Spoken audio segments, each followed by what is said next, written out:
GST அமலானால் பட்டாசு தொழில் மிகுந்த பாதிப்படையும் என சிவகாசி பட்டாசு உற்பத்தியாளர்கள் கவலையடைந்திருக்கிறார்கள். காரணங்கள் என்ன பார்க்கலாம். விருதுநகர் மாவட்டத்தில் 811 பட்டாசு ஆலைகள் செயல்படுகின்றன. இதன் மூலம் நேரடியாக 3 லட்சம் தொழிலாளர்களும் மறைமுகமாக 2 லட்சம் பேரும் வேலைவாய்ப்பு பெறுகின்றனர். இந்த ஆண்டு தீபாவளி பண்டிகைக்கான பட்டாசு தயாரிக்கும் பணிகள் விறுவிறுப்பாக நடைபெற்று வருகின்றன. இந்நிலையில் ஜூலை முதல் அமலாகும் ஜிஎஸ்டி வரியால் பட்டாசு விலைகள் உயரும் என்கின்றனர் உற்பத்தியாளர்கள். சிறு பட்டாசு உற்பத்தியாளர்கள் நாங்கள் 20% கட்டும்போது மிகவும் பாதிக்கப்படும்.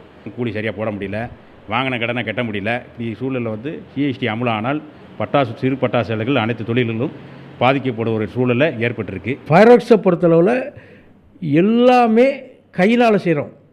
லேபரை தவிர வேறு எதுவுமே கிடையாது. அவங்களுக்கு இஎஃப்லேருந்து பிஎஃப்லேருந்து எல்லாமே கட்டுறோம். அதே மாதிரி போன வட்டம் 114 ரூபாய்க்கு விற்ற சந்தையில் 114 ரூபாய்க்கு விற்ற பொருள் இப்போ 146 ரூபாய்க்கு விற்க வேண்டிய நிலைமை ஏற்படும். இதை குறைக்கலைன்னா இந்த தொழில் கடுமையாக பாதிக்கும். இந்த தொழிலே நசுங்கிரும். ஃபயர் ஒர்க்ஸ் தொழிலை பொறுத்தவரை ரொம்ப நசுங்கிருங்கிறத இதன் மூலம் தெரிவிச்சுக்கிறேன்.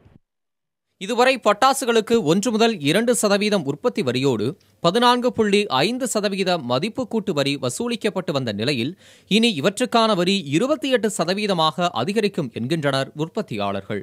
மேலும் விலை உயர்வு அச்சத்தால் வடமாநில ஆர்டர்கள் குறைந்து பட்டாசுகள் தேங்கிவிடுமோ என்றும் உற்பத்தியாளர்கள் கவலைப்படுகின்றனர்.